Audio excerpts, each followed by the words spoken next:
Fernando. Bueno, gracias a todos y a todas quienes están acá en este momento.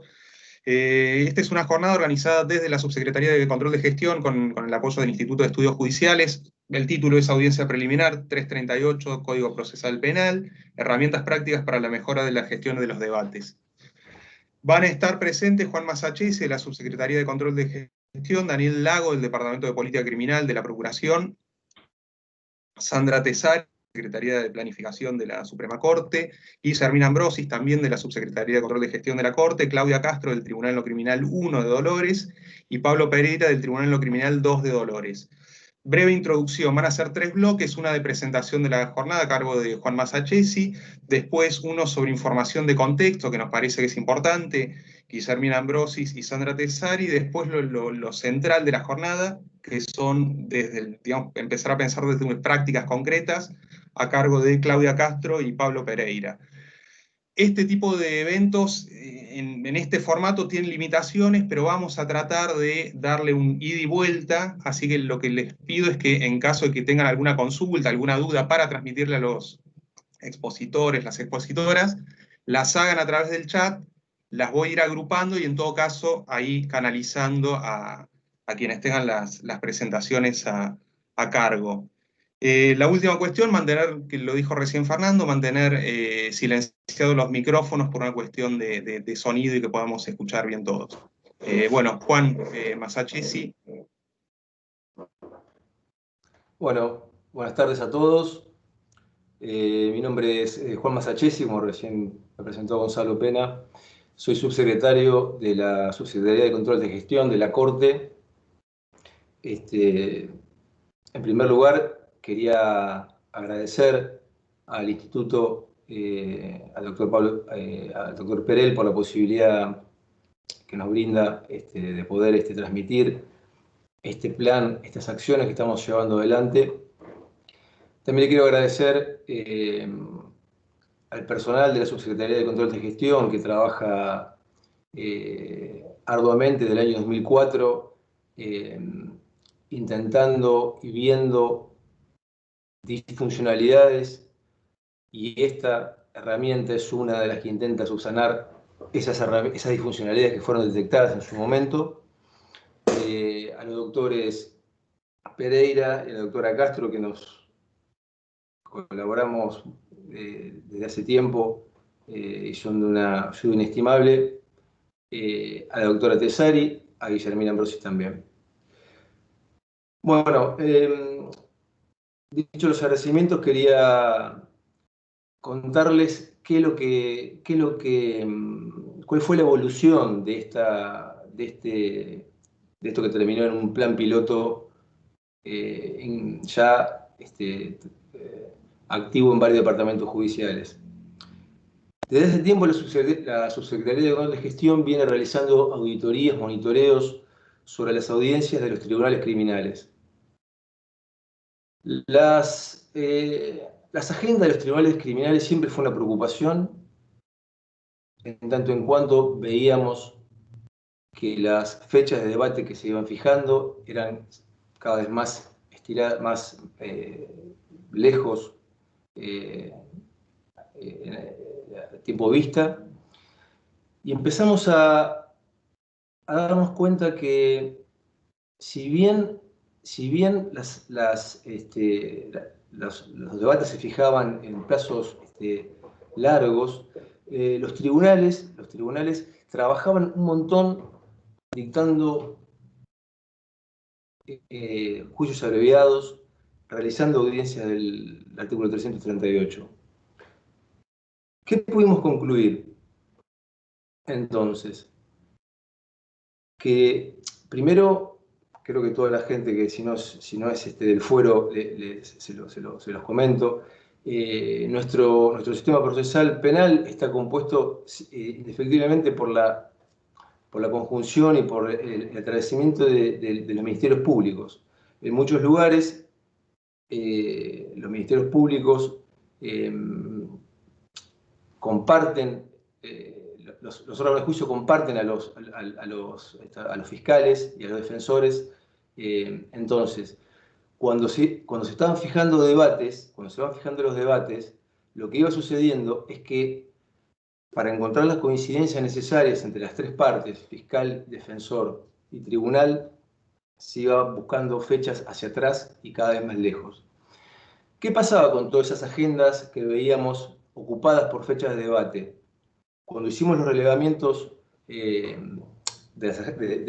estas audiencias de debate, vimos que la mayoría de esos debates eran virtuales, que no se iban a realizar. ¿Por qué?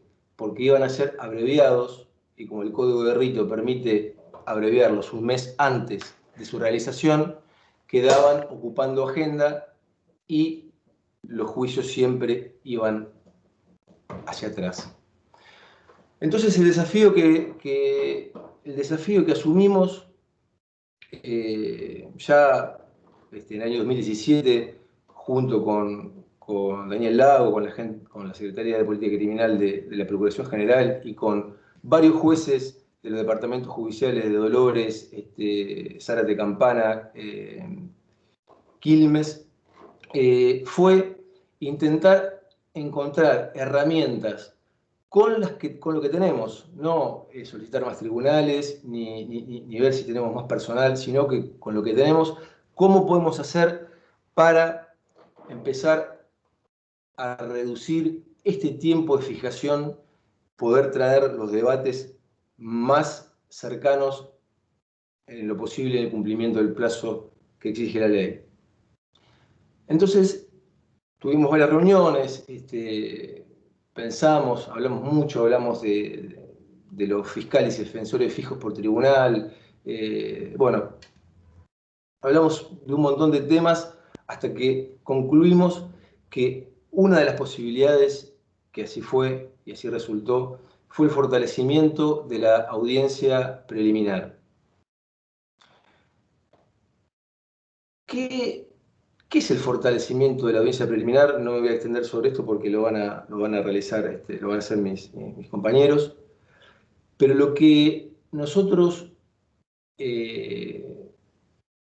estamos convencidos es que pudiendo darle una fuerza tal a esa audiencia en dos dimensiones. Primero, en una dimensión temporal, en tanto en cuanto esa audiencia sea una última instancia para la presentación y acuerdos, salidas alternativas al juicio. Como ya sabemos, nuestro Código Procesal no soporta llevar a juicio todo lo que transita por el sistema judicial bonaerense, sino que hay herramientas para descongestionarlo, como son las salidas alternativas, es una herramienta de gestión también.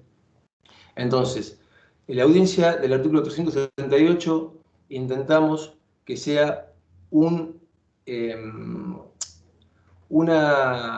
instancia idónea para presentar acuerdos definitivos.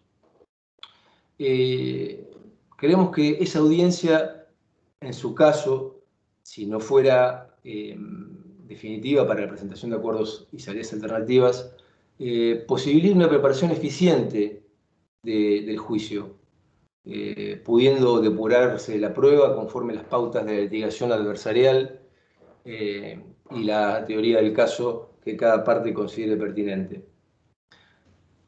Esas dos cuestiones permitiría tener una audiencia, una agenda de debates real, no ficta como la que estamos viendo, que son agendas donde la mayoría de los debates sabemos que van a ser abreviados, pero nuestra idea es que no sean abreviados un mes antes de que se van a realizar, sino previamente para que esa causa no ocupe agenda, y así poder ir acortando los plazos de fijación de los juicios orales.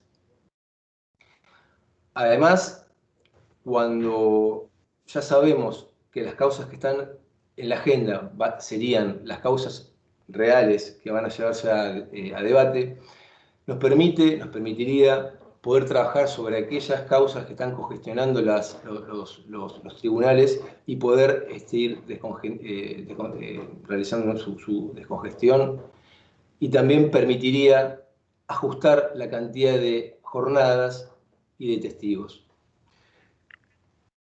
Cuando estas ideas fueron plasmadas, tanto la Corte como la Procuración estuvieron de acuerdo, y así fue que a través de la resolución de Corte de 2682 se aprobó el plan piloto, y a través de la resolución 322 se acordó el protocolo de actuación.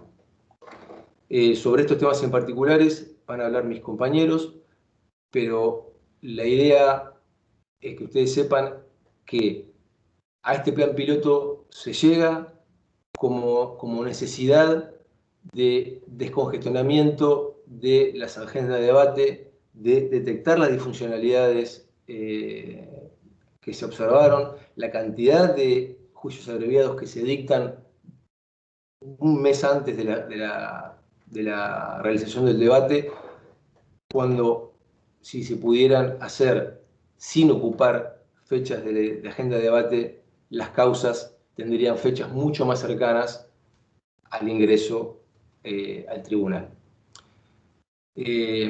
Para más detalles de los resultados y de las acciones que se llevaron adelante, le devuelvo la palabra a Gonzalo Pena. Me quedo a la espera de cualquier consulta y continuará Guillermina Ambrosis.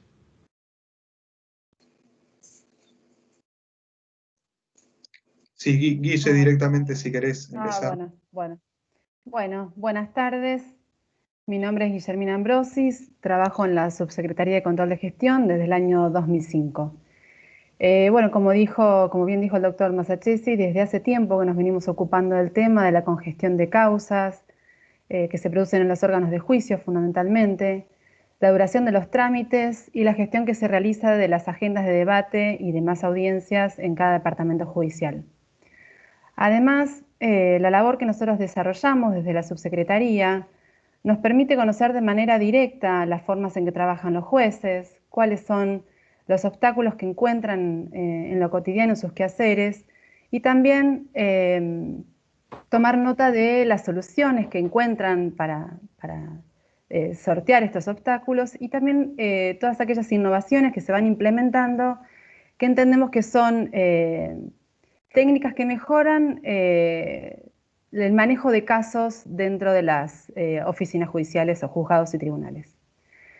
Además de recibir todas estas iniciativas a través del banco de datos, el banco de buenas prácticas que funciona dentro de la Subsecretaría de Control de Gestión, desde hace un tiempo se empezó a desarrollar una agenda de trabajo con los temas que nos plantean los jueces y funcionarios, las inquietudes que nos plantean dentro de las auditorías, porque entendemos que resulta más eficiente trabajar sobre temas reales y concretos, y además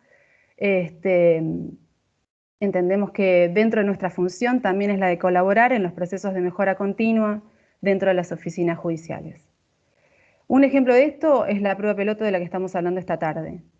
Pero bueno, para dejar paso más rápidamente a quienes van a explicar cómo es la dinámica de estas audiencias, yo simplemente hice un par de filminas para mostrar y por ahí que se vea más claro las resoluciones dentro de las cuales se enmarca esta actividad, y también algunos resultados de su implementación en algunos departamentos judiciales.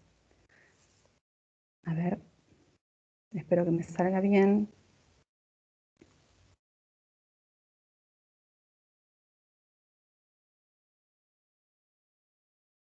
¿Ahí se ve?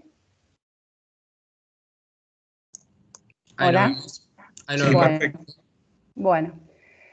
Bueno, es la prueba piloto para el fortalecimiento y optimización de la audiencia preliminar en los órganos de juicio del Foro Penal. La resolución inicial se dicta en el marco de la presidencia de la doctora Kogan, que es la 2682, que dispuso la implementación de la prueba piloto en 4 departamentos judiciales que fueron Dolores, Mercedes, Quilmes y Zárate Campana. Es importante destacar que es una resolución que también suscribió el Procurador General y por lo tanto aplicable a los órganos del Ministerio Público. Luego se aprobó, mediante la resolución 322 del año 2018, aprobó el acta compromiso y el protocolo de actuación, que son los documentos mediante los cuales se pone en funcionamiento la prueba piloto dentro de cada departamento judicial. A partir de los primeros resultados que fuimos procesando a partir de mediados del 2018, que se empezó a implementar en estos departamentos judiciales que mencioné, se dictó la resolución 4519 que extendió la prueba piloto a 4 departamentos judiciales más. Estos son Bahía Blanca, La Matanza, Necochea y San Martín. Y en este año se dictaron las resoluciones 7 y 8 del 2020, que extendieron su aplicación a los departamentos judiciales de Junín y Pergamino. Estos dos últimos casos, llegamos a la etapa en que se hicieron las reuniones previas, se habló con los jueces, con fiscales y defensores, pero no se logró, por la interrupción de las actividades con motivo de todas las cuestiones, las medidas de emergencia por la crisis sanitaria, no se llevó a la suscripción de las actas de acuerdo y por lo tanto no se estableció una fecha de inicio para la aplicación del protocolo. Bueno, fundamentalmente el acta compromiso tiene un objeto, que es la implementación de la prueba piloto, un alcance departamental y partes en las cuales se aplica a integrantes de la jurisdicción, administración de justicia, órganos de juicio y integrantes del Ministerio Público Fiscal y de la Defensa. En las causas en las que estuviera constituido un particular damnificado o la defensa sea privada, estas podrán prestar conformidad a la aplicación del protocolo en la causa particular, que es lo que sucedió en muchos casos.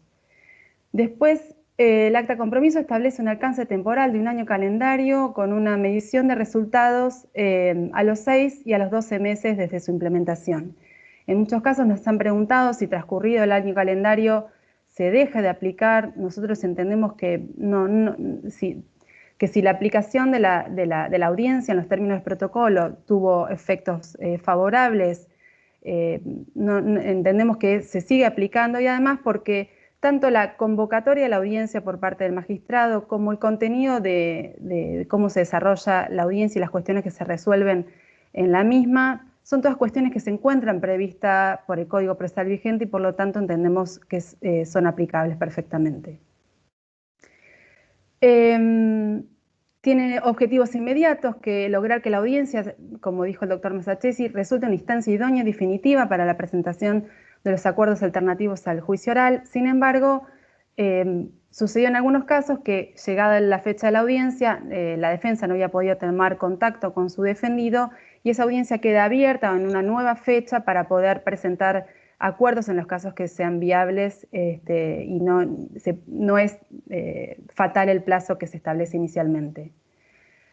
En los casos en donde no se haya arribado a un acuerdo para solucionar el caso mediante las vías alternativas al debate, la idea es que la audiencia resulte como dijo el doctor Masachesi también, un espacio eficiente para la preparación del juicio, depurando la prueba inconducente conforme a las pautas de litigación adversarial y la teoría del caso de cada parte.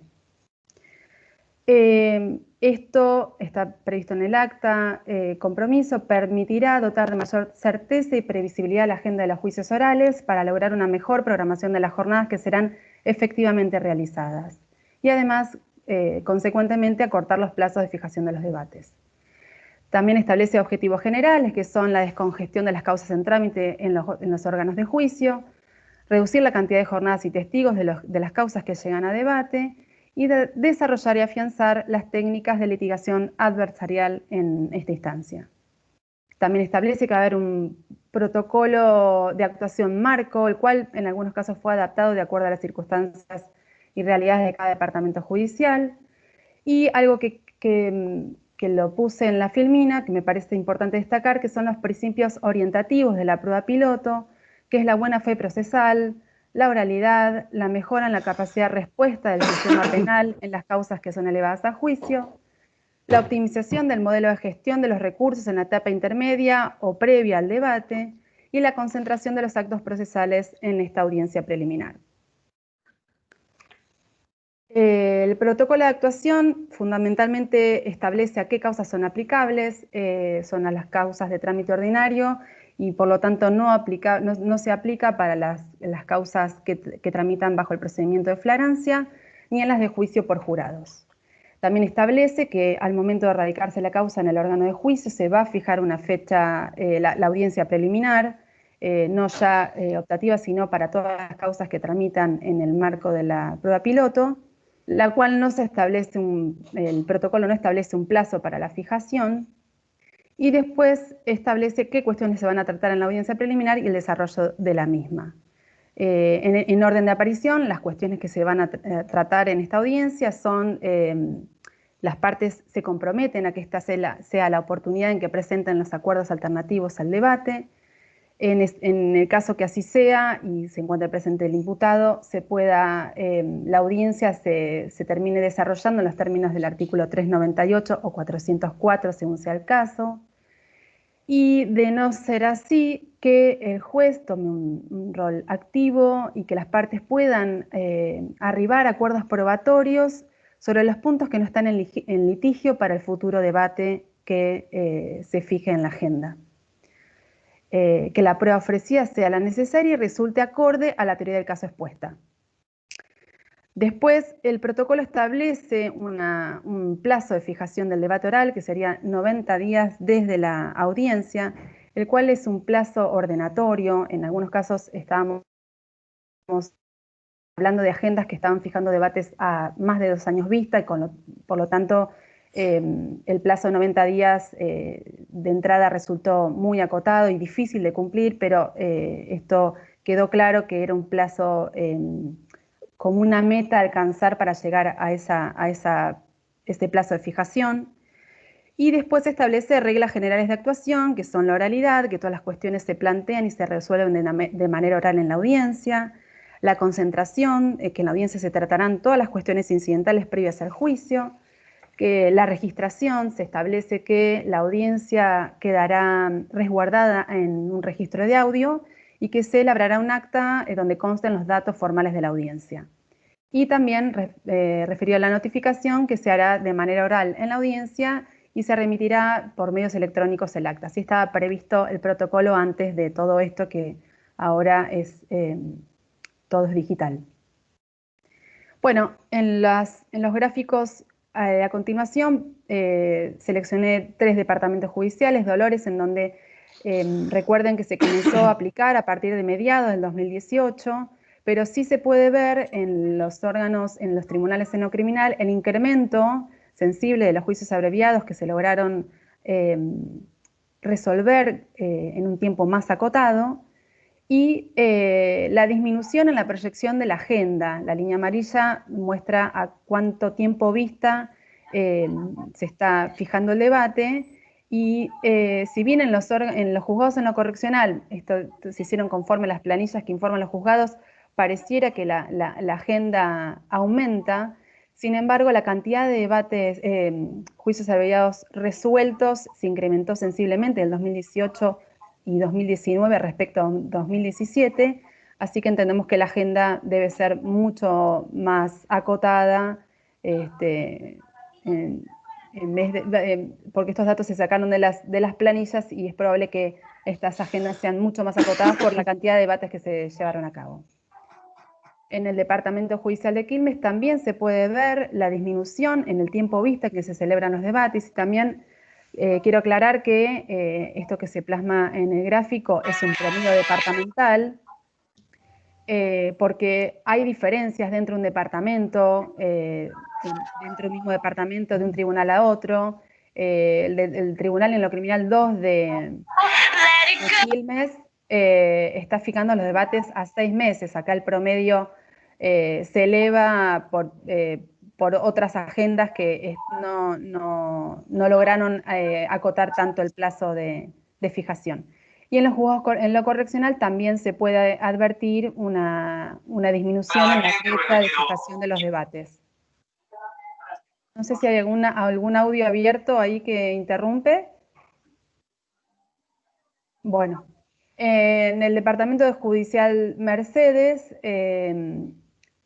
también se incrementaron la cantidad de juicios abreviados resueltos en un plazo mucho menor, y se disminuyó la agenda que venía de 3 años, 2 meses vista, se redujo casi 1 año en el 2019.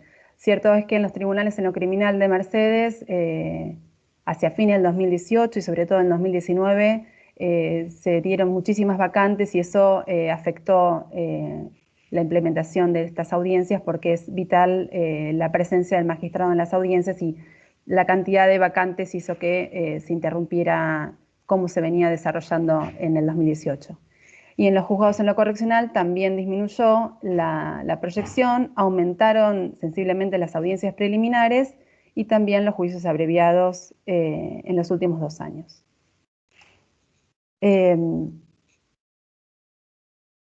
Bueno, también quería señalar que en la segunda etapa de implementación no se adhirieron la totalidad de los organismos de los departamentos judiciales que se incluyeron con posterioridad. En el caso de San Martín, no adhirieron a la prueba piloto 4 de los 7 tribunales en lo criminal y 2 de los 6 juzgados en lo correccional. En estos casos aún no hicimos mediciones, pero bueno, será interesante ver si la adhesión o no a la prueba piloto tuvo algún impacto en la descongestión o no de las agendas, de acuerdo si se hayan adherido o no a la prueba piloto. Pero de lo conversado con quienes la vienen aplicando, todos han dado un visto bueno, dijeron que lograron acotar los plazos de presentación de las salidas alternativas, que en muchos casos en los juzgados en lo correccional de San Martín, los acuerdos de juicio abreviado y suspensiones de juicio a prueba se han presentado antes de la audiencia preliminar, con lo cual las causas se resolvieron en plazos no mayores a 20 días. En La Matanza también no se adhirieron la totalidad de los tribunales, solo adhirieron 2, y en los correccionales no adhirió ninguno, entendiendo que no existían congestión de causas en esos juzgados y que no era necesario modificar el esquema de trabajo que venían aplicando. Bahía Blanca y Necochea adhirieron todos con buenos resultados. Necochea ya lo venían aplicando con anterioridad, así que esto no les modificó demasiado el esquema, pero bueno, ayudó a que las partes también ajustaran respecto del plazo de presentación de los acuerdos alternativos al debate. Y Bahía Blanca se logró, que hace tiempo que se venía tratando de implementar, era unificar en un soporte único todas las agendas de debate. Allí no funciona la Secretaría de Gestión Administrativa, y el hecho de que cada uno manejara una agenda por separado generaba duplicidad de fijaciones, superposición de audiencias, y a partir de la prueba piloto se logró unificar la gestión de los debates del departamento, lo cual mejoró la gestión de la fijación de los debates. Los acuerdos de juicio abreviado presentados con el límite de los 30 días previos a la fecha del juicio, esto se logró acotar a una instancia anterior, y bueno, se logró descongestionar mucho la cantidad de causas en trámites en los tribunales en lo criminal y también en los juzgados correccionales. En este contexto actual, de acuerdo a lo que fuimos charlando con magistrados y funcionarios de los departamentos que venían aplicándolo, nos dijeron que al principio se habían suspendido todas y que de a poco se empezaron a reactivar y a volver a hacerse estas audiencias preliminares. Nosotros entendemos que, más allá de las limitaciones que se plantean hoy, continúa siendo una herramienta viable para poder lograr acotar los plazos de presentación de los acuerdos, depurar la prueba que se plantee en el juicio. Y bueno, yo creo que ahora los expositores que me decían, me parece que van a hacer también hincapié sobre la viabilidad y la conveniencia de continuar aplicando esta audiencia preliminar, adaptándola a las nuevas formas de estos nuevos soportes que estamos utilizando ahora, para poder seguir profundizando en los buenos resultados que hasta ahora venimos observando. Así que bueno, nada más por mi cuenta. Bueno, gracias, Guillermina. Sandra Tesari.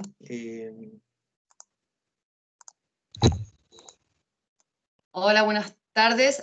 ¿Activé el audio? Sí. Bueno, mi nombre, como dijeron, es Sandra Tesari. Yo trabajo desde el año 2010 en la Secretaría de Planificación de la Corte y hasta ese entonces fui secretaria del Tribunal Criminal 3 de La Plata. Bueno, yo sé que las enunciaciones normativas pueden ser muy tediosas, así que voy a tratar de dar un pantallazo muy breve y sintético de la normativa que se dictó desde la Corte en este contexto de COVID-19, que le dan un sustento normativo a la posibilidad de hacer estas audiencias y otras en el proceso penal, y bueno, son las mismas aplicables para la responsabilidad penal juvenil. En primer lugar, me remito a la resolución y explico por qué estas resoluciones, al día de hoy, a nosotros recibimos constantemente consultas de todos los órganos respecto a esto, en qué me puedo fundar para decir que sí o que no a la realización de una audiencia. En primer lugar, me remito a la resolución 480 de la Corte, donde posibilitó la realización de actos procesales en las causas donde tramitara un juicio abreviado, directísimo, suspensión de juicio a prueba, ese acto y todos los relativos a estos, y la habilitación de los plazos procesales. Posteriormente, la resolución 567 viene a modificar, ampliar o aclarar la 480 y ya nos diferencia de causas con detenidos y sin detenidos. Causas con detenidos, al ser consideradas urgentes por el propio Código Procesal Penal, se entiende que están todas habilitadas y que todos los actos procesales de una causa con una persona que está privada de la libertad deben realizarse en cualquier instancia, con la limitación de que si no se puede realizar el acto procesal cumpliendo con las normas de prevención de contagio establecidas por la Corte, que replican las establecidas por el Ejecutivo Nacional y Provincial, ahí el juez va a tener que decir, bueno, tramité esto hasta acá y esto no lo puedo hacer porque es de imposible cumplimiento, como por ejemplo el juicio por jurados. Bueno, con las audiencias sin detenidos, de la misma manera, nada más que en este caso el juez debe habilitar la realización del acto y el plazo procesal cuando entiende que se puede realizar sin afectar estas normas de prevención de contagio. En esta resolución 567 se dice algo bastante claro respecto a la realización, se encomienda la realización de un protocolo de audiencias para el fuero penal, la audiencia de debate, y se prohíbe hacer el juicio por jurados, prohibición que rige hasta la fecha. Ese protocolo para la realización de audiencias de debate en el proceso penal aún no ha salido, está en tratamiento, pero salió la resolución 816, donde se establece, se llama Guía de Actuación para el Desarrollo de Audiencia Total o Parcialmente Remota. Es decir, se establece una guía para la realización de audiencias en todo el resto de los fueros, familia, civil y comercial, contencioso, paz, laboral, y se establece una aplicación supletoria para el fuero penal hasta tanto esté el protocolo específico. Esta guía remite al protocolo sanitario que dictó la Secretaría de Planificación en la resolución 5, bueno, establece ciertas pautas que van a ser aplicables entonces hasta que esté el protocolo específico. Juicio por jurados, se abre un poco la posibilidad estableciendo que excepcionalmente podrán llevarse a cabo con cierta coyuntura, como por ejemplo ha pasado recientemente con el caso de Necochea, donde se habilitó expresamente la realización de un debate con jurados, bueno, con ciertas pautas que tomó el titular del tribunal, el doctor Juliano, que se entendió que eran viables. Esto es el sustento normativo de por qué se pueden hacer las audiencias, por qué está habilitada la realización de estos actos procesales y por qué corren los plazos derivados de estos actos procesales. Yo quiero adelantarme a algún tipo de cuestionamiento que puede haber, porque lo recibo todos los días, a las dificultades tecnológicas con las que nos tenemos que enfrentar, porque sabemos que la Corte ha salido a decir, usen el Teams, hagan audiencias con el servicio penitenciario, tienen todas las herramientas para hacerlo, pero en realidad los recursos son acotados.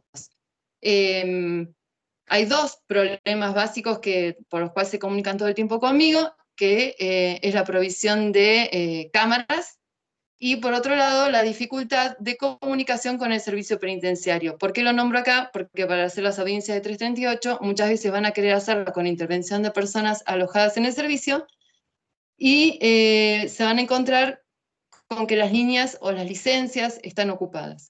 Estamos tratando de adquirir más licencias. Explico brevemente esto. Nosotros usamos Teams desde la Corte, el servicio usa otro sistema que tiene que dialogar entre sí, para lo cual hay que incorporar licencias. Tenemos hasta ahora 5, esto implica que con el servicio se pueden hacer 5 llamadas concurrentes en toda la provincia, lo cual es muy poco, y estamos en vías de, no nosotros, se han solicitado a través de la Subsecretaría de Tecnología e Informática la compra de más licencias.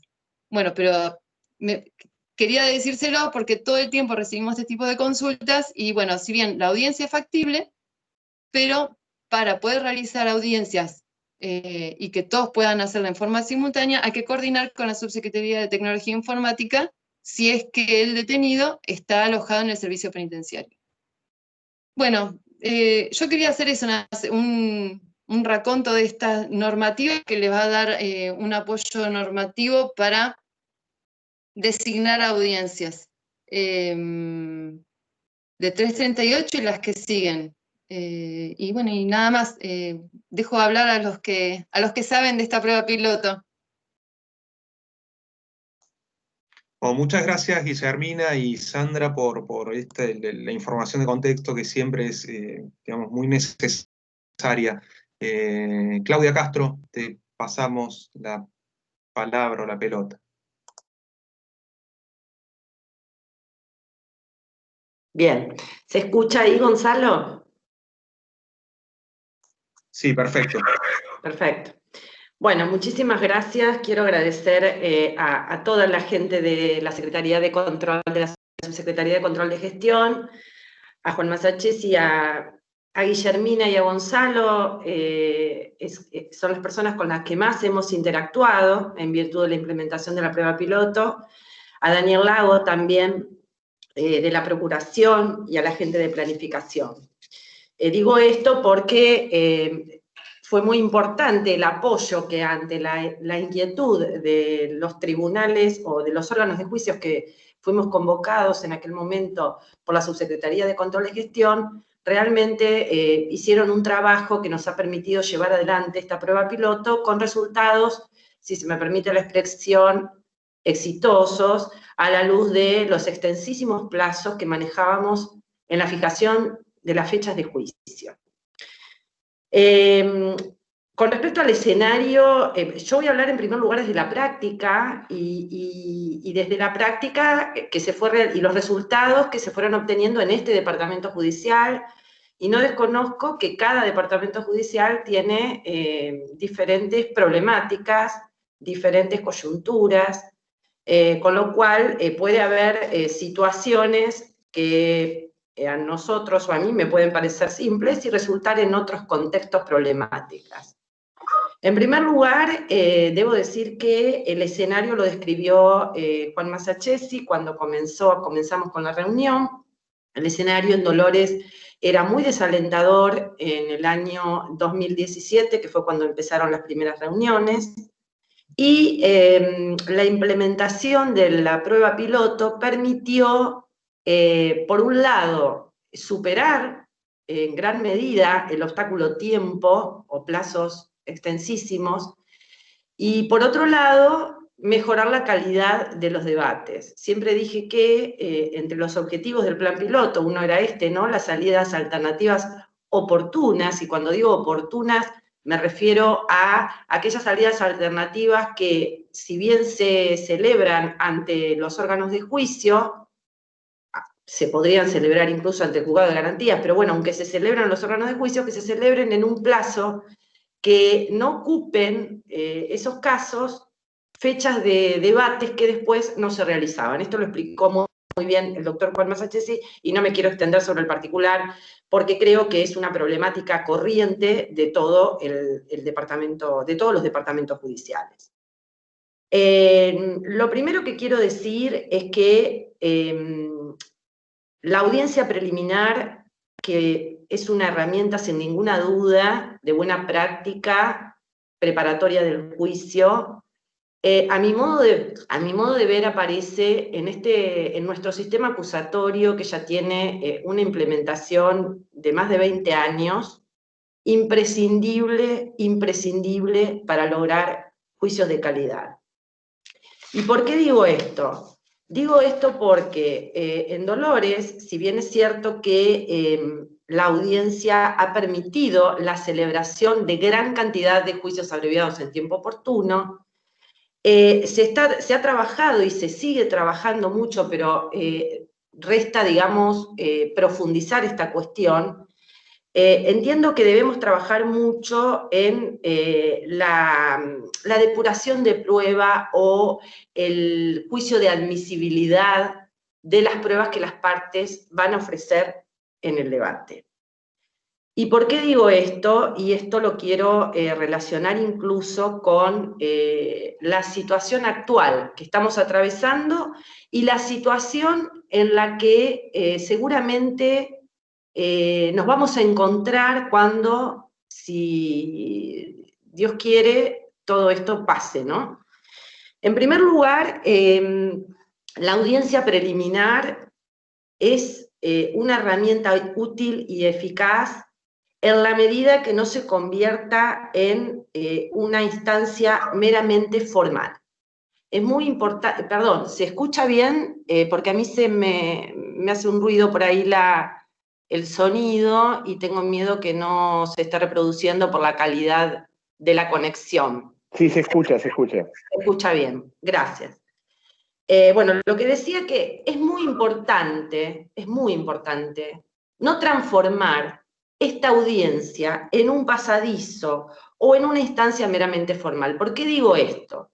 Porque todos recordaremos, o todos recordamos, que la audiencia preliminar prevista en el artículo 338, cuando el Código entró en vigencia ya en septiembre del año 98, a poco tiempo de transitado el nuevo proceso, se convirtió legislativamente en una audiencia de carácter opcional, es decir, que solamente se celebraba la audiencia si las partes lo requerían. Esto para mí tuvo sentido en algún punto, si nos situamos en el ámbito histórico en que esto ocurrió, tuvo algún sentido toda vez que la audiencia realmente era una instancia o se había ido convirtiendo en una instancia meramente formal.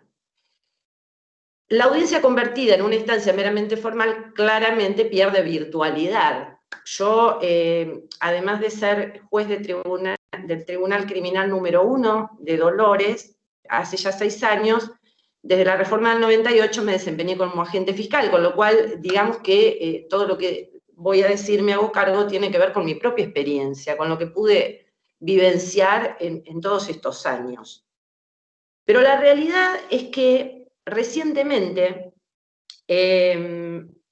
todos, a partir de la situación de pandemia y del trabajo remoto, hemos tenido oportunidad de asistir virtualmente a numerosos encuentros, jornadas y conversatorios sobre temas de interés penal, de interés para nuestro fuero. En uno de esos, voy a traer a colación uno de en los que participé como oyente, promovido por la Universidad del Este, sobre teoría de la prueba, en el que expuso Mauricio Duce, y realmente el panorama que él planteaba, analizando la situación de Chile en un trabajo que está publicado y que al finalizar esta breve exposición que pretendo hacer, lo voy a mencionar porque me parece de sumo interés para visualizar cuál es la cuestión. En Chile, que tienen la audiencia preliminar, la audiencia preparatoria del juicio oral obligatoria, una audiencia que se celebra en el mismo momento en que se realiza la de control de la acusación, lo que vendría a ser para nosotros la etapa del artículo 336 del Código de Procedimiento Penal. Señalaba el autor en esta exposición, en este conversatorio, que se venía advirtiendo un desfasaje muy importante en las agendas de debates orales, y analiza las causas, las probables causas, ¿no? Y una de las causas que señala es, a partir de auditorías y diferentes estudios que se llevaron a cabo, es haber constatado el poco tiempo que se le dedicaba o que se le venía dedicando en los últimos años a esa audiencia preparatoria de juicio. Aporta inclusive una medición en tiempos exactos, cuánto tiempo le dedicaba cada parte a cuestiones de admisibilidad de la prueba. Lo cierto es que lo que digo, y de escuchar a un autor sobre la base de un código que tiene esta audiencia como obligatoria, y nosotros estamos hablando de una prueba piloto mediante la cual se intenta fortalecer el alcance de la audiencia preliminar para mejorar. Lo señaló claramente el doctor Masachesi y forma parte del acta compromiso a partir de la resolución que dictó la Corte. Los objetivos eran salidas alternativas tempranas y una instancia eficaz para preparación de juicios con prueba depurada y mejorar, afianzar las técnicas de litigación adversarial. Pues bien, en otros lugares, como este país que menciono, como Chile, que tienen esta audiencia de carácter obligatorio, una de las deficiencias que se señalan es el tema de el análisis quizá deficitario o el análisis que por razones de mecanicismos, de formalismos y de pasadizos en algún punto, o de convertir esta audiencia en mero trámite, se dedicaba a la instancia de admisibilidad de prueba. Y cuando digo esto me refiero a que es muy importante señalar que la prueba piloto para el fortalecimiento de la audiencia preliminar ha dejado a las claras que uno de los grandísimos problemas que generó juicios elongados de mala calidad y que ocupó nuestras agendas de debate, al menos en el departamento judicial en el que me desempeño, es no depurar la prueba. Cuando hablamos de depurar la prueba, hablamos del análisis de admisibilidad que exige detenernos y profundizar en relación a tanto las partes entre sí interpelándose como los jueces requiriendo información del análisis de pertinencia o relevancia probatoria. Esto es muy importante destacarlo. A partir de esto, la prueba piloto, o mejor dicho, la audiencia preliminar que se intenta llevar adelante a partir de esta prueba, me parece que uno de los objetivos están cumplidos, por lo menos en lo que al tribunal en el que me desempeño atañe, es el tema de los juicios abreviados en tiempo oportuno, pero me parece que, y lo dije desde el comienzo, cuando participé en los albores, digamos, de la generación de esta prueba piloto, me parece que el objetivo que no debemos abandonar y que se debe perseguir, no solamente para implementar esta audiencia en todos aquellos órganos de juicio que no lo tengan previsto, ya sea por no adhesión al plan piloto, o bueno, por los motivos que fueren, es profundizar en cuestiones de admisión de prueba. El trabajo que vengo mencionando, el haber escuchado durante estos meses a prestigiosos procesalistas, a prestigiosos doctrinarios, a prestigiosos maestros de litigación adversarial, sobre fundamentalmente cómo se ha mezclado en nuestro medio cuestiones de valoración con cuestiones de pertinencia y admisibilidad. en esto creo que debemos detenernos.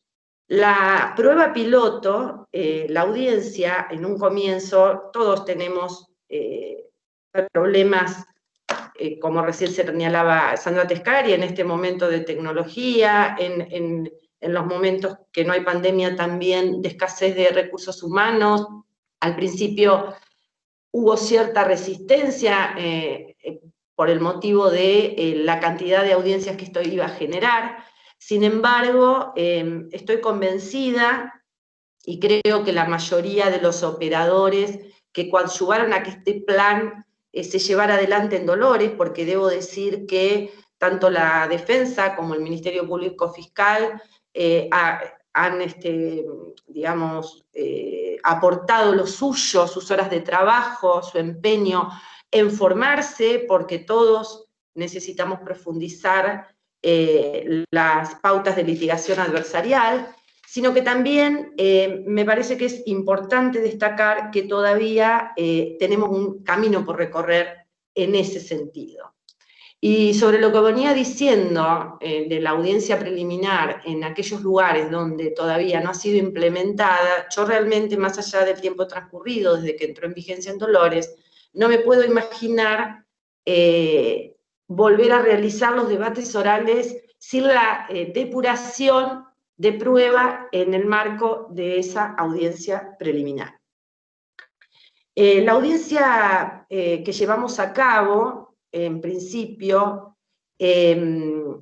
además de la salida alternativa al juicio oral, las partes, lo lógico y lo conveniente es que conversen antes, como sucede en la preparación de los juicios por jurados. Creo que todos los departamentos judiciales ya han tenido oportunidad de participar en ellos, o de tener bajo su órgano la realización de alguno. Acuerdan convenciones probatorias. Las convenciones probatorias es el primer aspecto que lo considero, o por lo menos que me refiero a lo que ha sucedido en el marco de la prueba piloto en Dolores. Los acuerdos probatorios es una instancia importantísima a los fines de analizar cuestiones de admisibilidad y relevancia. ¿Por qué? Porque esos acuerdos probatorios, como todos sabemos, nos van a permitir cumplir con ese análisis de relevancia y pertinencia con mayor profundidad. ¿Por qué? Porque ya la prueba superabundante no se va a producir, y entonces vamos a poder pasar a otro estadio, que es analizar la prueba que las partes presentan, pero que tienen relación y por eso relevancia o pertinencia con algún aspecto de la teoría del caso que cada parte presenta.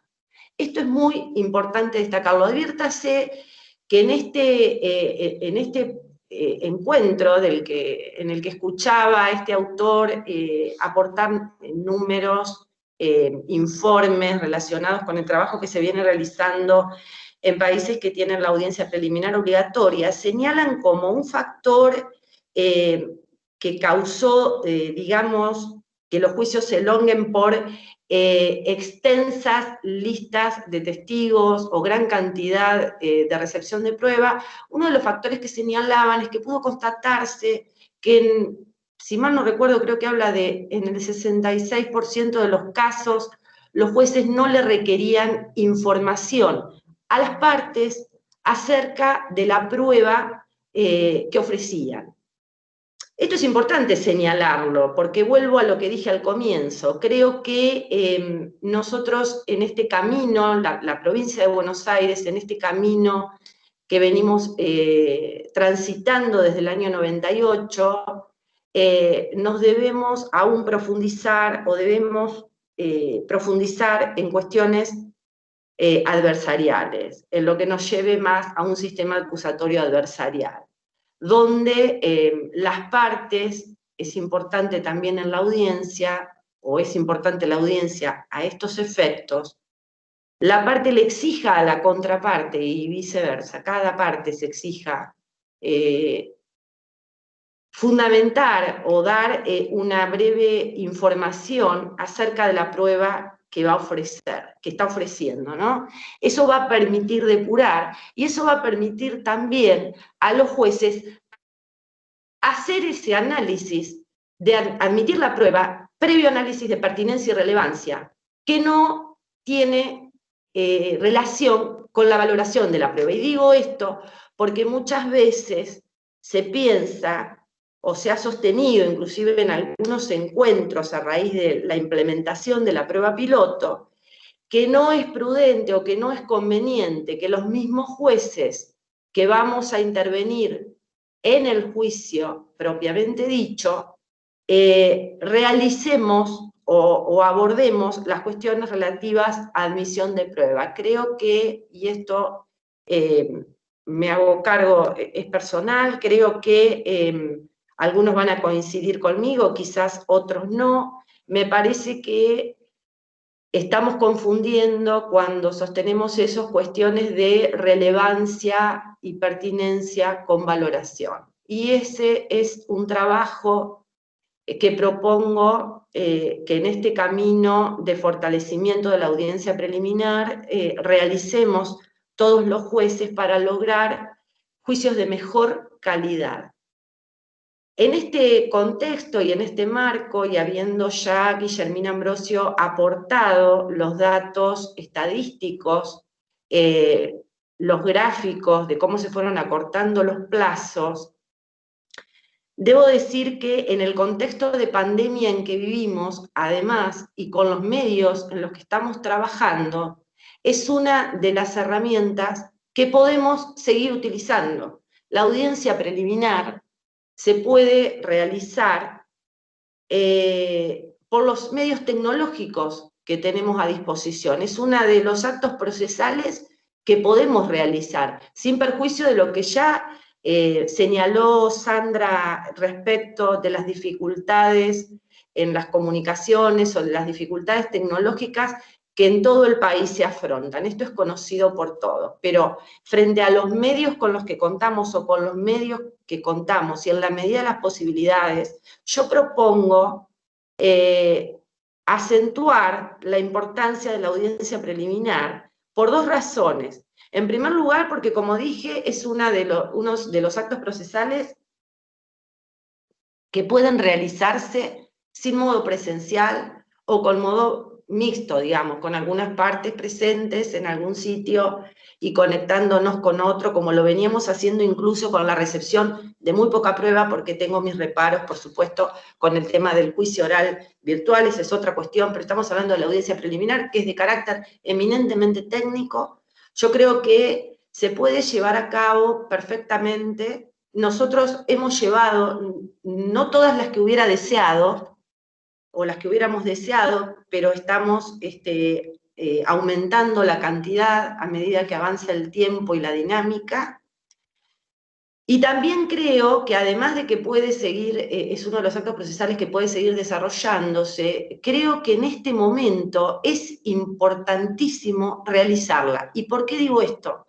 Porque los órganos de juicio, cuando todo esto, si Dios quiere, como dije, pasa, supongamos que va a pasar cuando venga la vacuna, cuando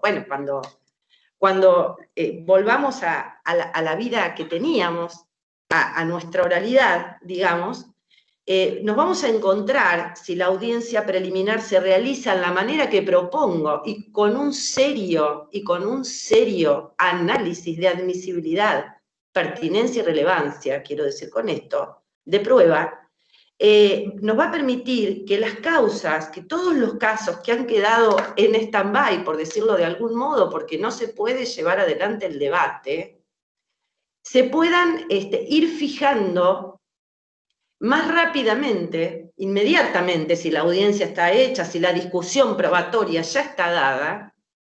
Y es muy importante que las partes y los jueces nos comprometamos con esto, porque en la medida que logremos en esa audiencia la depuración de prueba, que es uno de los objetos centrales de la implementación del plan de la prueba piloto, esos juicios se van a poder llevar no solamente más pronto, en forma más inmediata, sino que con más continuidad, más seguidos.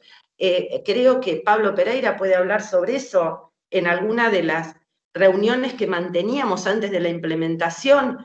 Él nos hablaba que en Quilmes, antes de la implementación de la prueba piloto, ellos ya desarrollaban esta audiencia en un intento de depurar prueba, y uno de pronto podría pensar en realizar debates diarios con cantidades de testigos acotados, y no así en debates donde, como en la actualidad, se escuchan 25 testigos, 30 testigos, que ocupan frondosas jornadas de debate. Este autor chileno al que me vengo refiriendo, que escuché, y que cuando planteaba el escenario que se vivía en Chile a raíz de realizarse la audiencia en un modo ciertamente formal, como la realizábamos quizá nosotros a comienzos de la implementación en los comienzos de la implementación del sistema acusatorio en el año 98, él hablaba de que, en definitiva, después de las auditorías llevadas a cabo, solamente el 40% o el 30% de la prueba que se ofrecía se rendía en el juicio. Esto mismo pasa, y me atrevo a decir, cuando comencé la exposición dije, hablo desde mi experiencia y de lo que pasa en mi departamento judicial,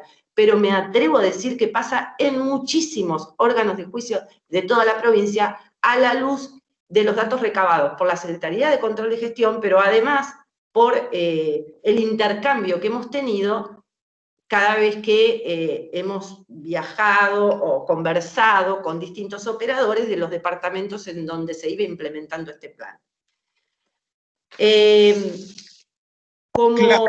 Claudia, perdón, te interrumpo, si te parece, ir cerrando y le damos la palabra a Pablo. Perfecto, justamente estaba en eso, estaba diciendo que como cierre propongo no solamente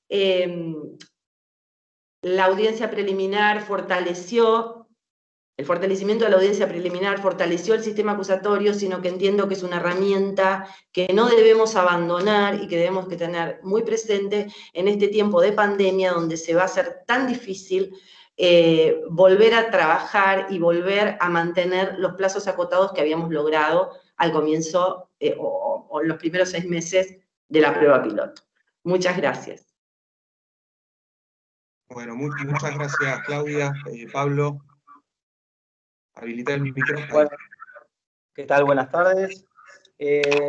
Claudia, muy clara como siempre. Voy a seguir justo donde vos finalizaste.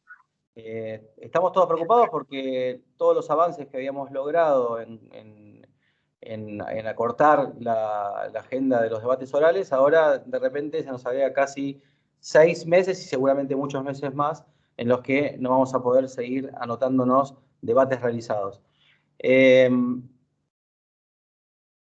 Desde el inicio de la pandemia, no solo en Argentina, sino en la provincia de Buenos Aires, sino en el resto del mundo, se viene discutiendo si se pueden hacer los famosos juicios orales virtuales. No aquellos juicios virtuales a los que se refería Juan al principio, sino los juicios realizados de manera remota.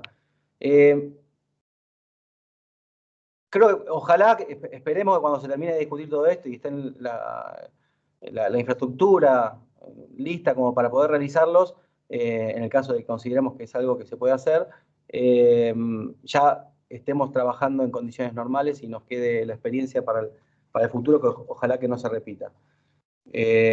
Pero la audiencia preliminar hoy por hoy es central justamente por eso, porque no podemos hacer debates y esta preocupación de por ahí ahora de repente, de buenas a primeras, tener una agenda que sabemos que se nos va a extender en el tiempo, bueno, eso nos coloca en situaciones que nosotros ya vivimos en el pasado. Digo, los que venimos implementando este plan piloto. Yo vengo de un tribunal que cuando comenzó mi experiencia en él, como juez en Quilmes, teníamos audiencias de debate a 4 años. Y hoy tenemos, o por lo menos hasta el inicio de la pandemia, teníamos audiencias de debates a 6 meses, 5 o 6 meses. O sea, nosotros hemos podido, a través de la audiencia preliminar y trabajando obviamente con el tiempo, sacarnos por lo menos 3 pandemias y media de encima. Entonces, la audiencia preliminar ahora es central para seguir intentando reducir, acotar los debates a lo estrictamente necesario. Nosotros empezamos con el pie izquierdo con el tema de los debates. Prácticamente nos pusimos a implementarlo sin pensar demasiado en la naturaleza del debate. Y de repente ahora nosotros estamos proponiendo a través de la audiencia preliminar, no digo un cambio de paradigma, pero sino un cambio de mentalidad. Ver la audiencia de debate como algo distinto, ahora vamos a ir después más adelante a eso. Y la audiencia preliminar creo yo que es el aspecto central de todo este cambio de perspectiva. Cuando estuve presenciando, y también virtualmente, todos los debates que se generaron en torno a la posibilidad de sustituir el juicio oral por el juicio en forma remota, bueno, los inconvenientes que esto presenta son que van obviamente desde lo técnico, pero también nos generan algunos problemas que tal vez son más profundos. Tenemos que realmente debatir si aquello que solo analógicamente podría considerarse un debate, tal cual lo comprendemos, podemos reemplazarlo. Podemos de buenas a primeras decirle a una persona que está esperando su juicio, bueno, señor, su juicio a partir de ahora va a ser virtual. Tengo serias dudas de que realmente un tribunal que recibe las pruebas en esas condiciones virtuales tenga inmediación. Por lo menos creo yo que tendría una inmediación similar a la que puede llegar a tener el Tribunal de Casación cuando revisa una sentencia, porque lo ve todo por televisión, y por lo menos hay que discutir si es lo mismo.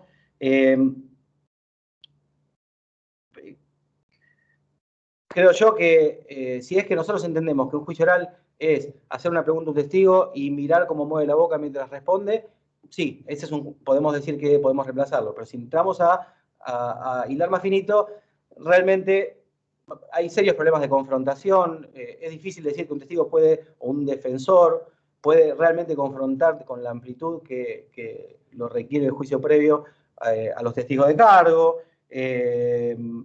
La química que permite a las partes generar un debate presencial, no solo con los testigos, sino con los jueces o los jurados, también es un aspecto que se pierde con las audiencias remotas. Los simbolismos que también están presentes en una sala de juicio presencial. Bueno, todos esos problemas realmente nos llevan a pensar si podemos hacer debates virtuales, por lo menos sin el consentimiento del imputado. Pero con la audiencia preliminar, en realidad, no parece que se presenten ninguno de estos problemas, más que los técnicos. La audiencia preliminar, normalmente nosotros lo que planteamos a través de este plan piloto es discutir cuestiones jurídicas, discutir cuestiones muy bien diferenciadas por Claudia, que tienen que ver con, sobre todo, la pertinencia de la prueba. También cuestiones sobre la admisibilidad de la prueba. Por ahí, si nosotros no tenemos una tradición que nos lleve al punto de creer que perdemos algo haciendo una audiencia preliminar en forma virtual, porque nosotros no tenemos reglas de evidencia tan específicas como en otros contextos jurídicos, y por ende nosotros no hilamos tan finito en cuestiones sobre la admisibilidad de la prueba, no solemos exigir que las partes traigan testigos o produzcan pruebas en la audiencia preliminar para ver si una prueba es admisible o no. Pero sí podemos hacer un trabajo muy importante en lo que tiene que ver con el análisis de la pertinencia de la prueba, y ahí rige todo lo que nos acaba de explicar Claudia. O sea que las audiencias preliminares, hoy por hoy no tenemos más que algunos problemitas técnicos que se van a ir solucionando.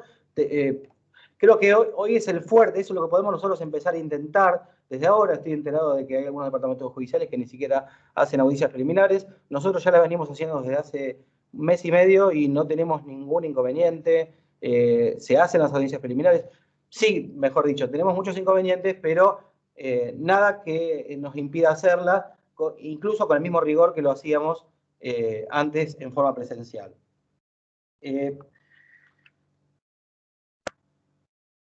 Lo que ahora quiero ir a unas cuestiones un poquito más concretas. Quiero ir incluso para también generar preguntas y algún debate, o incluso solucionar algunas incógnitas que por ahí operadores que ya están tratando de implementarlas, también se les habrá generado como a nosotros mismos. Por supuesto, los inconvenientes técnicos en la realización de las audiencias preliminares. También se nos han generado algunos problemas con el tema de las partes en esas audiencias.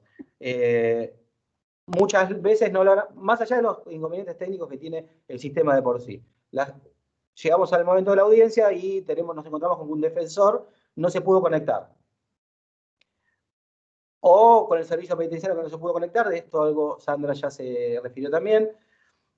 O imputados incluso que están en libertad y queremos hacer una audiencia de formalización del acuerdo de juicio abreviado, que ya hemos hecho muchas, y también tenemos algunos inconvenientes porque la persona tiene que conectarse desde su celular o desde su ordenador personal. Y bueno, nosotros lo que empezamos a hacer, debido a que hacíamos las audiencias, hablábamos una vez por teléfono con las partes, pero después al momento de la audiencia se generaban algunas situaciones, hacemos ensayos previos.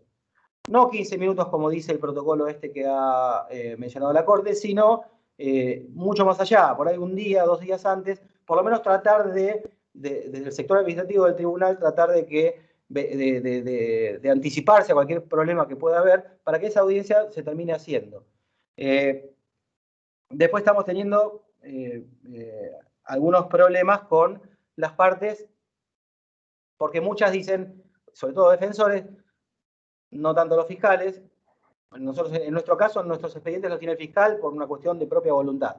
Nosotros tomamos la decisión de que lo que va quedando de los expedientes escritos lo tenga el agente fiscal y que él se lo facilite a la defensa o a cada vez que se lo pidan. Nosotros, como todas las actuaciones jurisdiccionales las tenemos ya digitalizadas, no nos interesa demasiado tener muchos papeles en el tribunal y el fiscal se ahorra tener que estar sacando fotocopias, etcétera. Tiene todo a su disposición. Como es algo que se va a ir extinguiendo con el tiempo, tampoco tiene que preocuparse por un problema de infraestructura para contener, digo, toda esa tremenda cantidad de papeles. Entonces, ¿qué pasa con las defensas? Nos dicen, bueno, vamos a hacer la audiencia preliminar solo si nos facilitan el expediente. Ningún problema. La propia Corte establece esa posibilidad, así que lo vienen a buscar, respetando los protocolos, se lo llevan, ningún problema. Estamos teniendo inconvenientes puntuales con la Defensoría General, porque la Defensoría General dispuso que ninguno de los defensores manipulara expedientes. Les prohibió a los defensores presentarse a los tribunales a retirar los expedientes.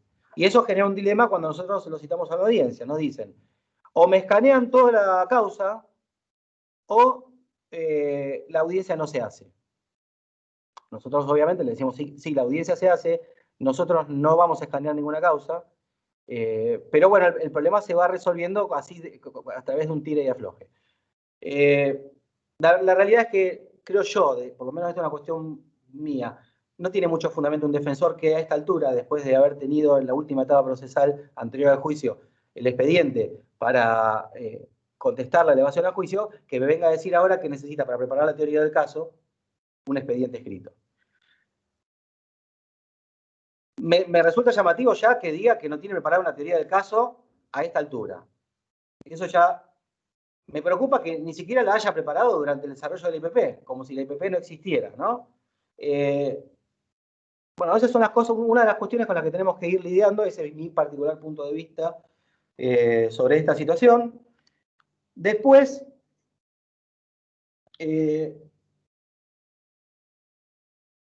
para mí es un problema de gestión y también es un problema, desde mi punto de vista, de chicana muchas veces, que se genera por esto, porque yo creo que los defensores difícilmente transite toda una investigación previa sin tener una teoría del caso más o menos elaborada.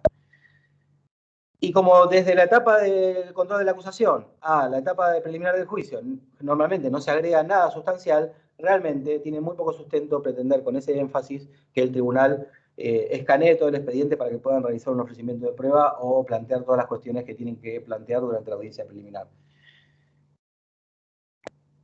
Expediente virtual.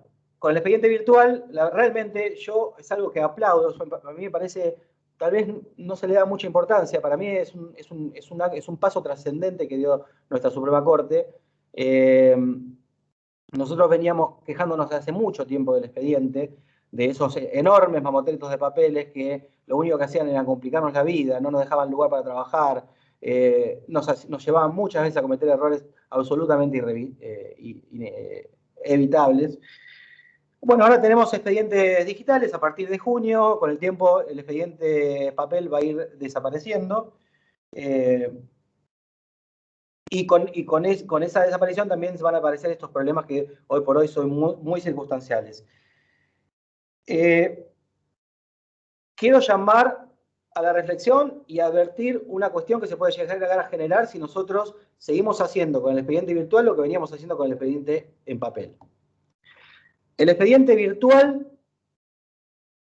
tiene que ser ordenado. No puede ser lo que era antes el expediente en papel, un desorden, actuaciones jurisdiccionales mezcladas con pruebas producidas por las partes, los jueces con acceso a esas pruebas que no son las que tienen que valorar en el juicio, o sea, con la posibilidad y ningún resguardo para que no se contaminen antes del juicio.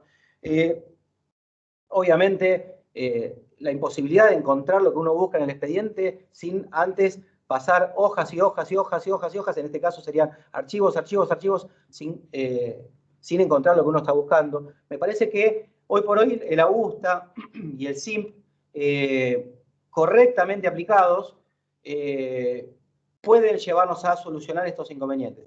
El problema que se va a generar es si nosotros seguimos sin tomar conciencia de esta necesidad de ordenar, clasificar, que son principios elementales en materia de gestión, y aplicarla al expediente, que es una herramienta fundamental, porque nosotros hasta el debate, incluso, vamos a tener que manejarnos con el expediente.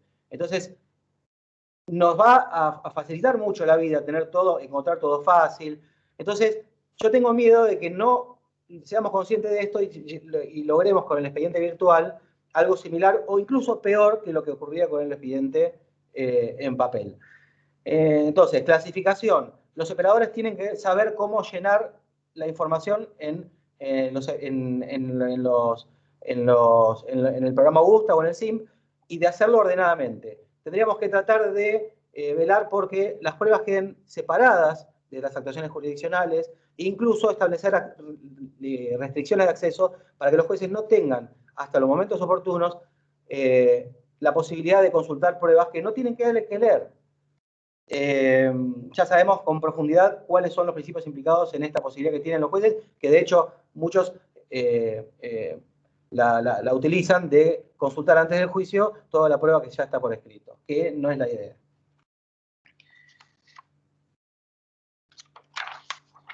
Muy bien, ahora quiero pasar a una cuestión que para mí es central. Todo esto que estamos hablando de la audiencia preliminar ayuda, suma, pero los acuerdos multiplican.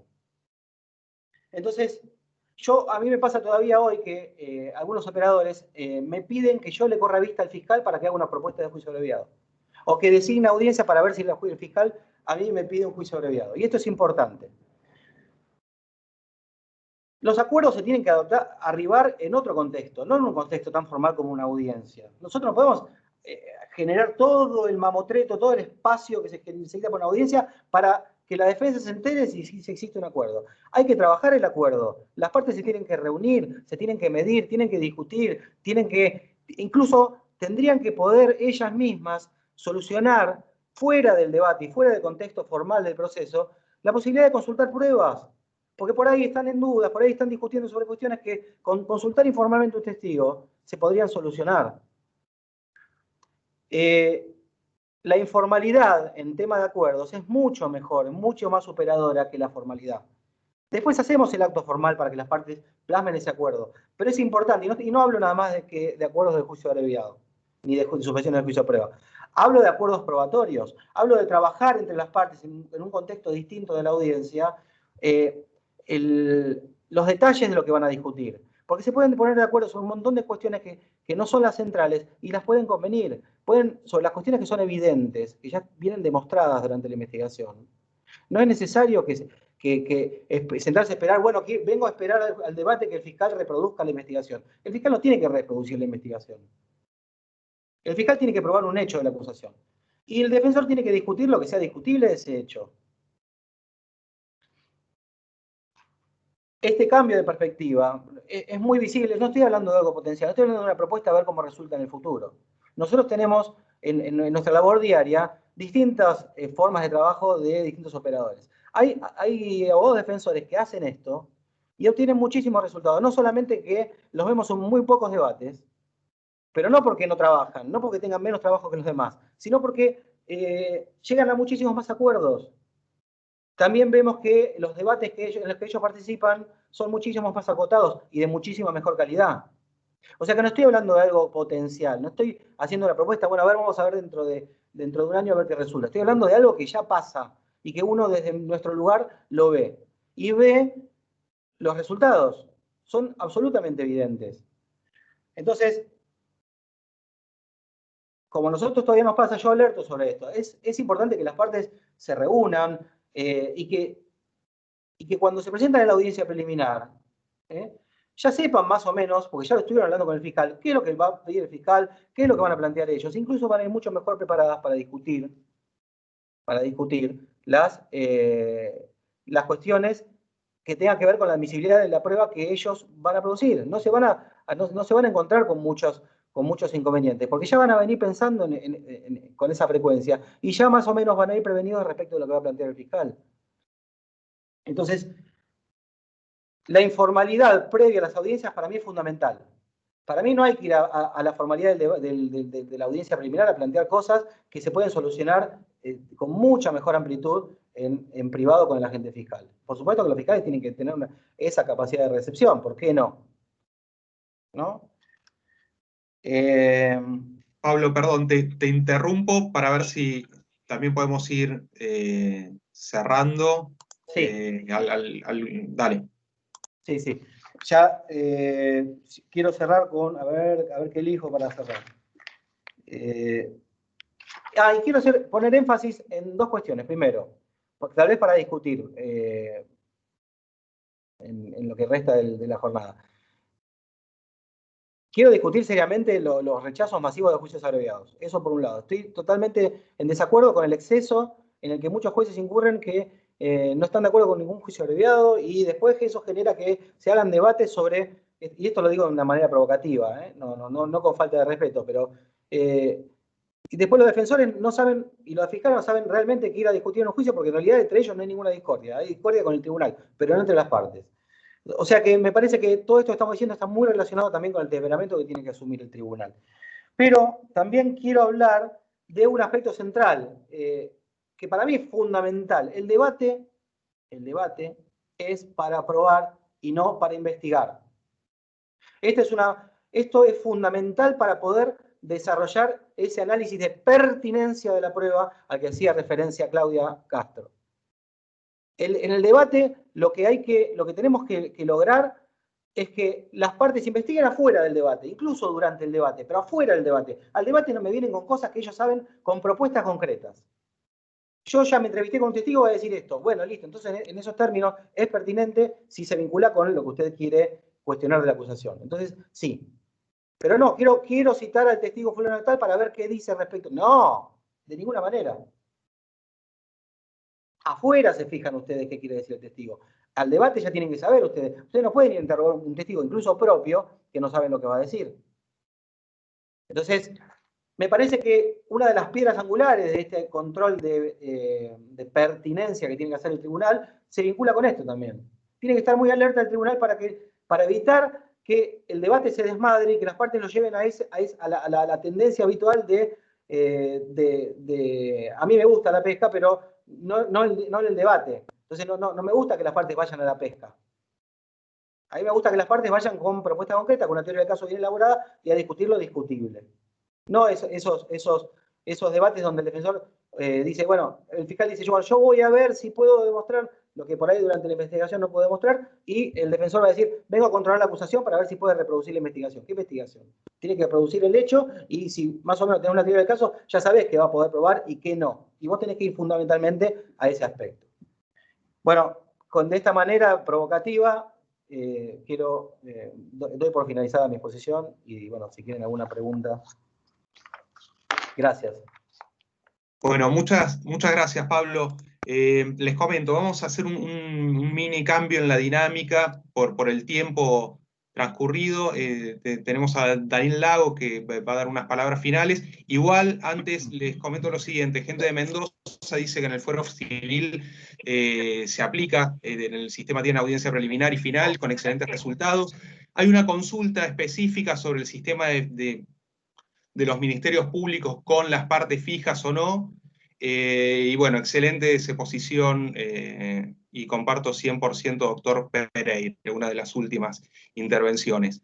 Esta es la primera jornada que tenemos de esta característica, y posiblemente podamos pensar en alguna otra, con una agenda distinta, con temas puntuales, sobre, por ejemplo, los que planteó Pablo recién, y hacerlo como un poco habíamos pensado, en una dinámica de conversatorio. Esta instancia, si les parece, ya la cerramos con las palabras de Daniel por una cuestión de tiempo. Bueno, Daniel Lago, muchas gracias.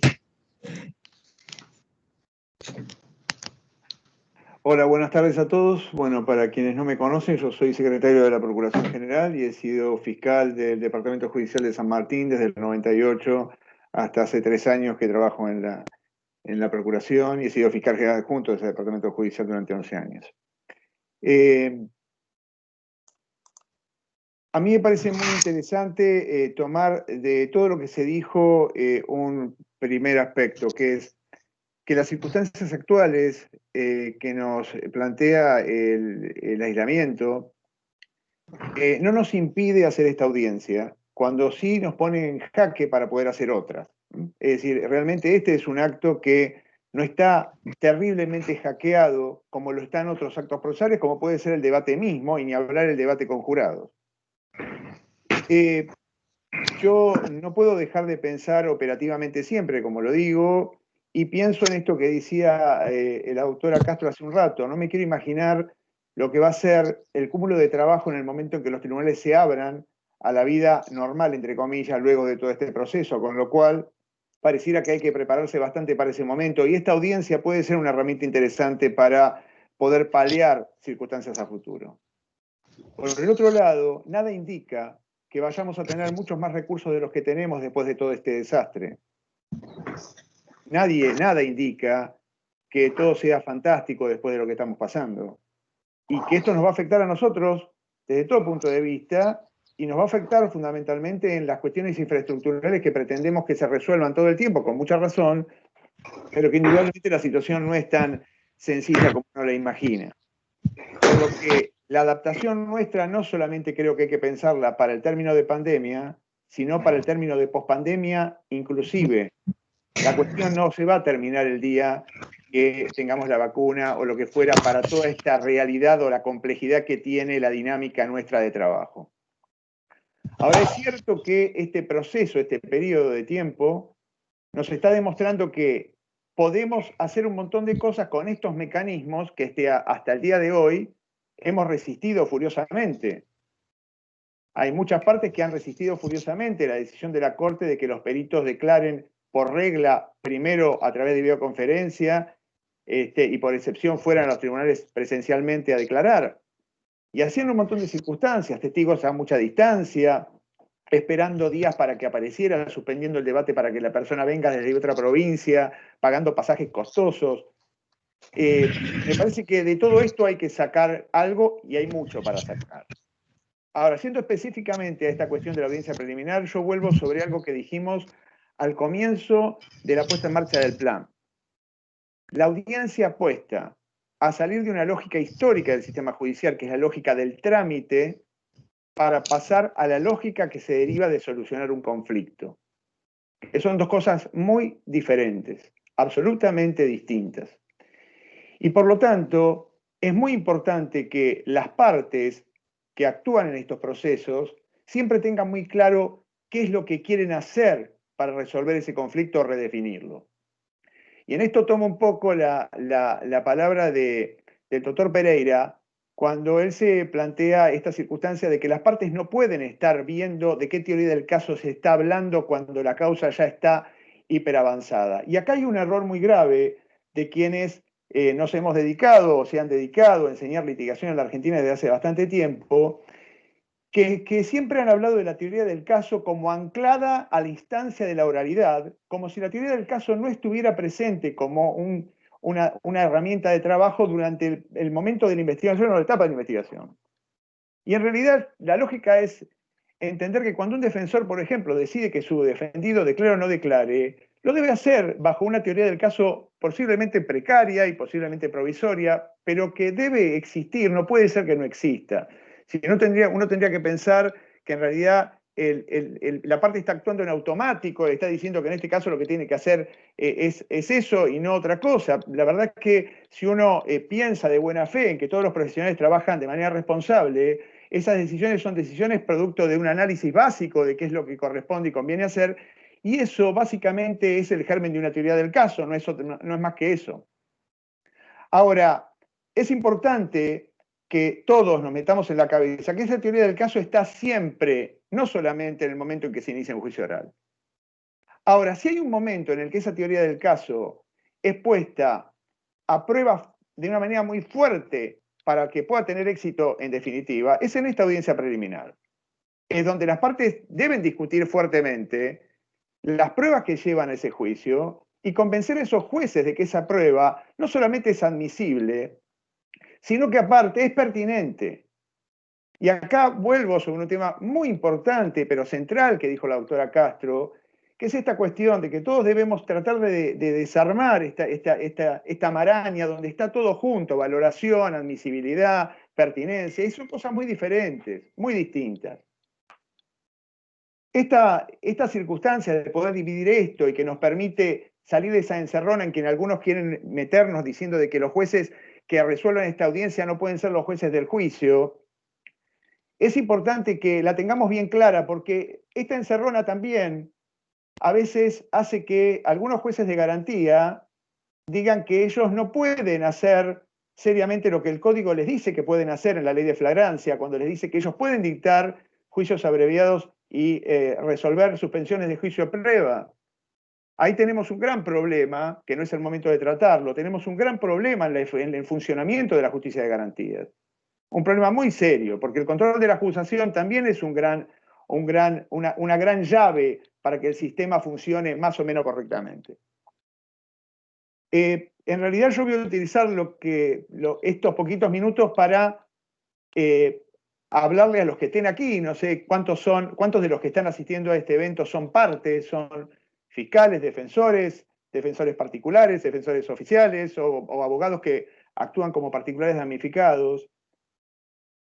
El doctor Pereira dijo algo que para mí es muy importante, que es que los ámbitos de informalidad favorecen los acuerdos más que los actos o los espacios de formalidad.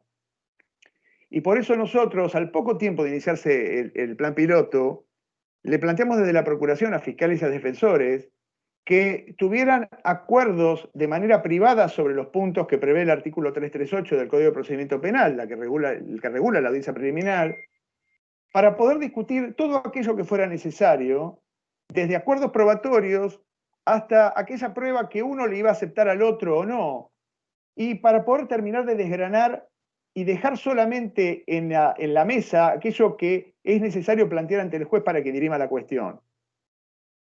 Y esto de lo que estoy hablando no es más que terminar de entender que lo único que quiere esta audiencia preliminar es que los jueces se encarguen de resolver aquello que es conflicto, no que escuchen aquello que no tiene nada que ver con el conflicto, porque las partes no encuentran conflicto allí.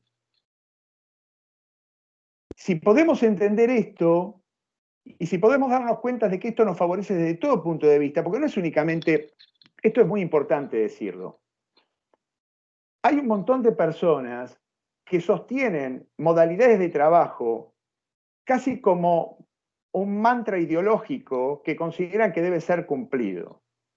Y acá no hay ningún mantra ideológico. Acá hay una cuestión de operatividad y de eficiencia en el trabajo. Esta es una cuestión de tiempo y de dinero del sistema judicial que se puede aplicar a otra cosa y no a lo que lo estamos aplicando. Yo siempre digo, alguna vez le pedí a un fiscal que me acompañó a una reunión, creo que era, no me acuerdo ya dónde fue, en Necochea, le pedí que hiciera un cálculo, nada más que tomando los sueldos de los que participaban del juicio y viendo cuánto ganaban por hora. Y cuando hicimos el cálculo de cuánto ganaban por hora y veíamos lo que salía un juicio oral de una jornada de 6 horas, era una fortuna y no le habíamos sumado nada de lo extra. Los patrulleros que traen a los testigos, lo que traen al detenido, lo que... Entonces, cuando estamos hablando de eso, estamos hablando, y uno dice, bueno, pero ¿a mí qué me importa lo que salga? No, ¿cómo no nos va a importar lo que nos salga? Si esa plata la necesitamos para un montón de otras cosas, hay un montón de cosas que el sistema judicial no tiene y que pueden ser adquiridos o resueltos con un poco más de dinero que lo estamos tirando en otras cosas. A veces pienso trágicamente en el dinero que debe haber ahorrado el sistema judicial en estos meses sin prender la luz de nuestros despachos, por ejemplo, ¿no? Parece un disparate, pero esto es así.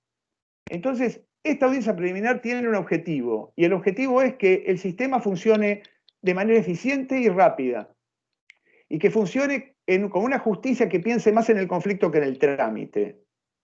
Y me parece a mí que la verdad que los ejemplos que hemos tenido de que el plan comenzó han sido bastante buenos. Es cierto que nos toca este momento desgraciado a todos, pero me parece que todos tenemos que un poco trabajar en esto. Y así como a las partes yo les pido que ellos tienen una capacidad que es la de trabajar asincrónicamente. Uno de los problemas más serios que tenemos es ponernos de acuerdo todos para entrar aquí, en este momento, bajo esta plataforma. Pero las partes pueden trabajar asincrónicamente. Se mandan un mail, se responden un mail, se conectan por WhatsApp, se hablan a las 3 de la tarde, a las 5 de la tarde. Por eso estoy de acuerdo y vuelvo a repetir algo que me parece valioso de lo que dijo el doctor Pereira, que es que los ámbitos de informalidad aseguran o dan un mejor marco para poder llegar a acuerdos. Y a mí me parece que ahí está la clave de la forma de poder desarmar los inconvenientes que puede tener toda esta dinámica. Así que bueno, yo eso es lo único que tengo para decirles. Les agradezco mucho a los miembros de la Suprema Corte que organizaron esto por invitarme a la actividad. Bueno, como decíamos recién, el tiempo en las plataformas estas se nos va y se nos va, y estamos viendo los cuadraditos, los rectangulitos, y perdemos mucha de la dinámica que puede ser presencial, que es muy rica. Espero que nos podamos quizá organizar, ver en algún otro evento y organizar alguna otra reunión. Veo dentro de los participantes gente con la que estuvimos en varios de los departamentos judiciales y hemos hablado también de estos temas, así que también podemos tener desde ese lado un intercambio distinto, previo y demás. Gracias, me parece que lo hago a nombre de la Subsecretaría de Control de Gestión en general, a los participantes que han demostrado, digamos, que estamos acá, que están acá por el interés por el tema, a los expositores por la predisposición desde el primer momento para sumarse, y al Instituto de Estudios Judiciales que nos da el soporte para poder vernos y más allá de las limitaciones, compartir este espacio. Siguen llegando saludos y agradecimientos por las exposiciones. Así que, bueno, damos por finalizado, si les parece, el evento, y nos podemos juntar, en todo caso, en alguno futuro. Muchas gracias a todos. Adiós, adiós. Gracias a todos. Gracias, chao, chao.